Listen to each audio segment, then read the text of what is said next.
I'm your host, Amir, career coach, and today's episode, I'm joined by a senior level leader all the way from Singapore with decades of experience in government transformation, enterprise architecture, and strategic consulting.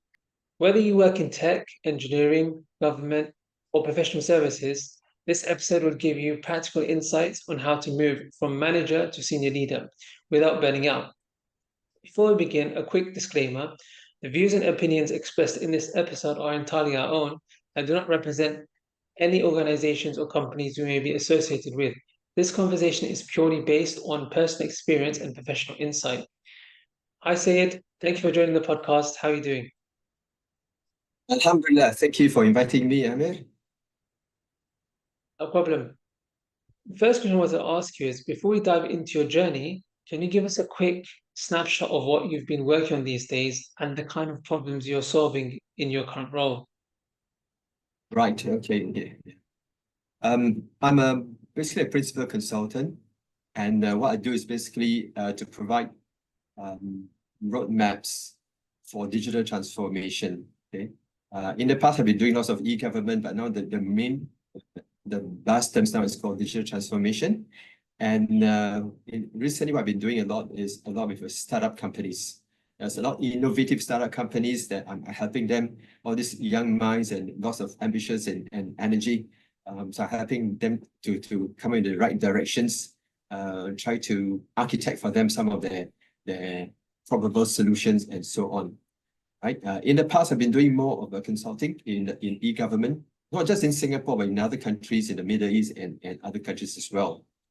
Let's go back to the midpoint in your career. Before stepping into more senior roles, what were you doing at the time and what made you realize it was time to level up? At the mid-career position and also in your midlife, as they say, life begins at 40, right? So at that time, life is so challenging. I was pretty not bad in the organization, in the hierarchy, and with lots of people under me in my team. But the challenge was that how do I get the next promotion? At the same time, life was so challenging. There's so many things about life, and also the questions that I always ask myself, am I doing well enough? Am I being a good family member, or a good husband? Am I doing well as an employee? Am I doing well as a boss? So there's so many things that is in my mind and the challenges that I face. And I think this is also to all the dear viewers and listeners, this is something that you probably face as well. And if you're facing that, that is absolutely normal. This is part of life. And for mid-career positions, this is the time that you see lots of challenges and even sometimes very chaotic. What were the most important steps you took to position yourself for the next level? Was it visibility, performance, relationships, or something else? One of the things that I wanted to do initially was to say, trying to be visible was a very rational option. Coming from a big agency that is multiple sites, multiple people, we have like more than 1,000 staff employees. Okay, so the idea is that the question I ask myself is that, am I doing well? Am I being visible to my bosses, or even to my bosses back in HQ or wherever they are?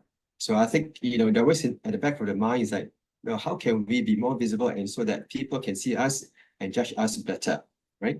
That was my first thought. But what came surprisingly after that was I stumbled into other things about purpose of life. And that took me a step back and say, okay, I'm in this life, in the middle of my career, in the middle of my life, what am I going to do next? Am I having the right purpose in life? Do I just keep climbing up and do lots of work and ignoring my other ambitions in life? So that was a turning point for me, actually, to really relook at my purpose in life. It took me quite a while. Then from there, I realigned, and only then I'm very clear what I want to do with my life and what I want to do with my career moving forward. Can you walk us through a pivotal project or turning point that really helped accelerate your move into leadership? Right, yeah. There are actually two important projects that I took that so-called changed me a lot and transformed me. One was that I got initially promoted, but was then transferred to do something different. And that was to be a consulting, not just in Singapore, but overseas clients, especially in the Middle East. Yeah? So it was very, very different. The landscape was different and everything. So that was a totally different challenge. Although conceptually, as from consulting point of view, it's the same from the technical point of view. But there are other aspects that are pretty much different. You have a new people there with different cultures, different way of life, different languages, and different pace in life as well. And the adoption of technology was very different. So that was something that I have to relearn how to be an effective consultant, taking into consideration about what they are doing at that point in time. So that was a very interesting part as well, right? So the other thing that I was telling you about is that that changed my life as well is about how I actually went from a very technical consultant to a more wider range consultant, and that we call it an enterprise architecture. Enterprise architecture is basically looking at not just the technical aspect, but the total enterprise outlook. Meaning I look at the business, I look at the technical things, I look at the infrastructure, I look at the people. So it's something I need to learn, and it was an amazing venture. Something that I thought I couldn't do it, really, it was very tough to see so many things, especially coming from a very technical perspective. I was trained more from a technical person, but alhamdulillah, I managed to learn new things and to become a very and total enterprise architecture. In fact, the whole project that I did, and I actually was a project manager, and we completed in about like 4 years. And alhamdulillah, we won a major award. Okay. So that was a very something that is very memorable to me and very close to my heart. Sure would be. Yeah, it sounds like an amazing achievement. At the stage of transition, what productivity systems helped you most, whether around time, energy, delegation, or decision making? Okay, bro, Amir, actually, it's honestly, that's not an easy question to answer. I can't choose one, depending on the situation. I think there are a lot of factors that affect. And to be a good leader at a certain time, you need all kinds of qualities. Good time management, relationship building. You need to be innovative in your solution. And in short, my answer would be that I think all these are very important factors. How did you manage the shift from doing the work to leading the work, especially when it came to letting go of control or trusting others? Yeah, I think that's a very important question. One of the hardest things to do that I find, not only just for myself, but others as well, is that we tend to have or want to have complete control over everything, every nitty-gritty stuff, from A to Z, and so on. I think as one of the important attribute of a good leader is to be able to empower your staff to do them and to put the trust to them. Of course, you need to train them, be very clear about your communications, be very clear about your expectations on their performance, and that's where you can pass to them, right? So I think this is very important. It's not easy, and it's one of the important attributes of a good and effective leadership, right? How you train your staff, pass the right communications, empower them, and trust them that they can do their stuff. What were some of the biggest mindset shifts you had to make in order to succeed at a higher level? Right. Okay. From my experiences, some of the changes are as follows. The number one was that when we were working, as a junior staff and all that, we tend to just report to our immediate boss. But once you reach a certain level, you are reporting to a very much top level management. For example, managing director, even a CEO, CFO, and sometimes you even need to make yourself visible and update those even beyond the CEO, for example, the board of directors. So one important shift that, or even a skill that we need to learn is how to effectively present, manage the right kind of information at the right time to the top management, right? So you must know they are not interested in everything. You must be able to abstract information, summarize them, and give the right information at the right amount, at the same time, critical information that they need to know so they can make decisions. Another thing is that every time when you talk to top management now, you have to your mindset have to change. Every time we tell them something, we also have to tell them the possible solutions. You don't tell them, oh, we have faced all this project, we faced so many problems, blah, blah, blah, blah, blah. And then you're asking them to think of the solutions. No, no. So we are going to grow up in that level. So it's sometimes they're bound to have problems and challenges. That is a fact of life. But we will tell them these are things that happen. These are things that we have done. All right. Moving forward, these are alternatives. Every time you talk to a CEO or whatever, if you want them to make decisions, at least give them two good solutions, options, 2 or 3. Don't tell them only one thing, at least 2, maybe 3 or 4, but 2 or 3 is good. Don't give them too many others and get confused. You tell them these are the options, 2 or 3, and what is your recommendations? For example, you give them option A and B, you give them the pros and cons of option A and option B, and say, I recommend option A, for example. But sir, Mr. CEO or whatever, we'd like to hear your decisions. You leave it to them. Okay. So I think this is very important leadership skills that people have to start to learn. All right. And especially moving from a mid-career going up to the top level. Is that clear? Yeah, it's clear. Thank you for that. What advice would you give to a capable professional who feels stuck at mid-level, doing high-level work but not getting recognized? Okay, well, right, there's so many things to do. If you don't mind, I would like to give a more abstract solution and all that, and sometimes even things that I experience myself. And one of the things to do is that I think for those mid-career people, let me start by saying, you have done a fantastic job. You have reached a mid-career. The bigger challenges are coming ahead, and obstacles and problems. Do not give up. Okay, pat on your back to say you have well done, but expect more things to do.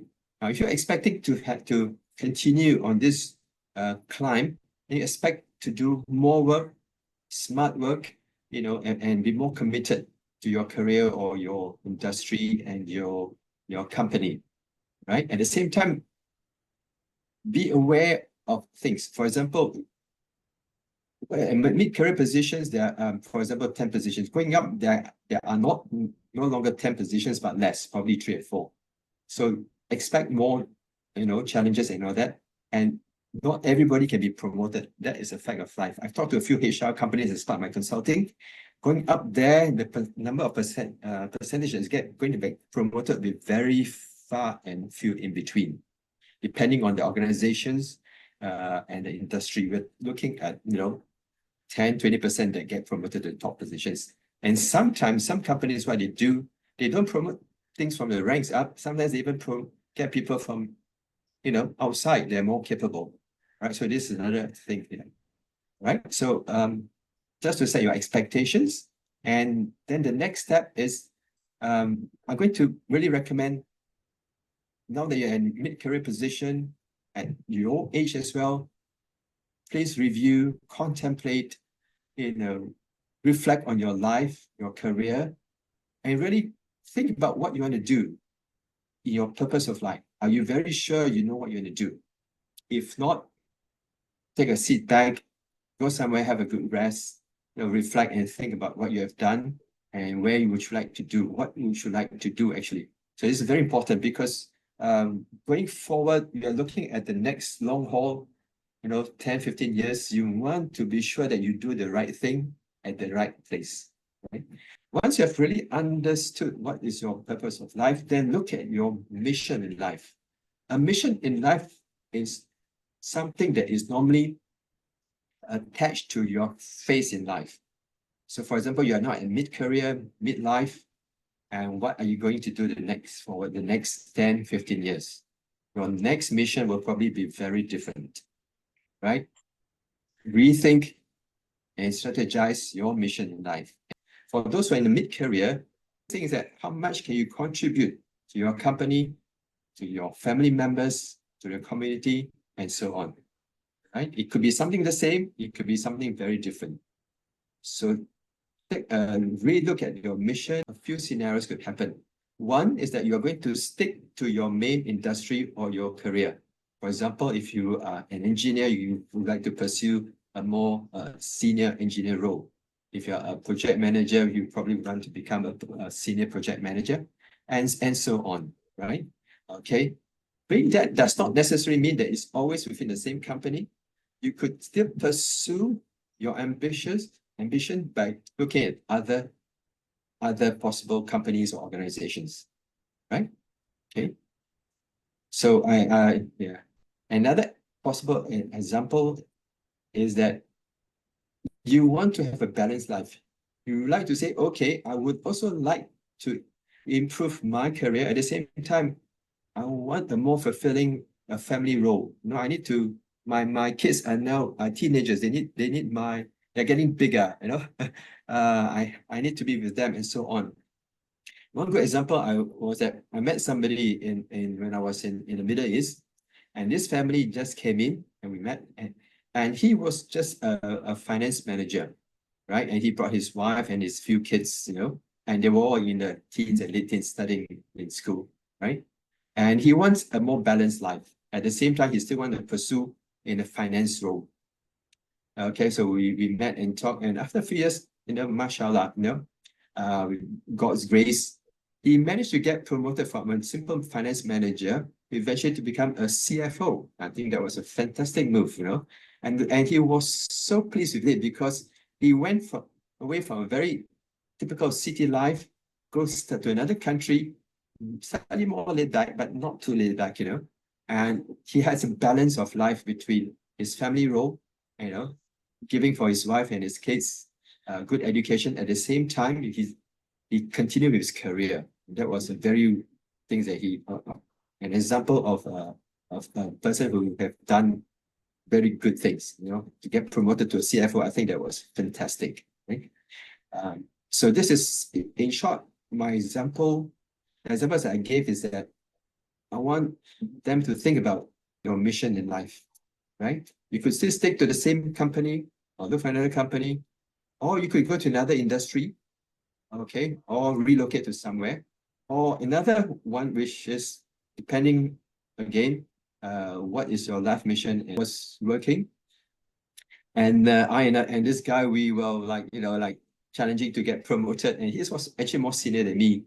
And surprisingly, he didn't get promoted. I got. And after talking to him and our bosses, was that he did enough, but he didn't do excellently enough. All right. So having talked to the top management and the HR, they realized that he was working for retirement. He wants to get promoted so that he could make lots of money and then get ready for his retirement role in about like 4 or 5 years. He was slightly older than me. And after talking to the HR manager, they realized that, okay, you do enough, but not enough. It is something I want to set another expectations. Top management expect you to do more sometimes, okay? Consistently exceeding performance, in order for you to get promoted. Some of the things of what you're saying is that you need to align your life mission in such a way with the work that you do so that you have the fuel or the energy or the Yeah, passion that drives you forward. correct. Yeah. Sayed, I wanted to say thank you very much. This is a wrap for today's conversation with Syed Faruk. If you're a mid-career Yeah. professional looking to move into leadership, I hope today's episode showed you that it's not about doing more, it's about doing what matters. If you found this helpful, be sure to subscribe, share this episode with a colleague, and connect with us on social media platforms. Until next time, keep showing up with intention and leading with impact. Remember, small shifts create a big impact. Till next time.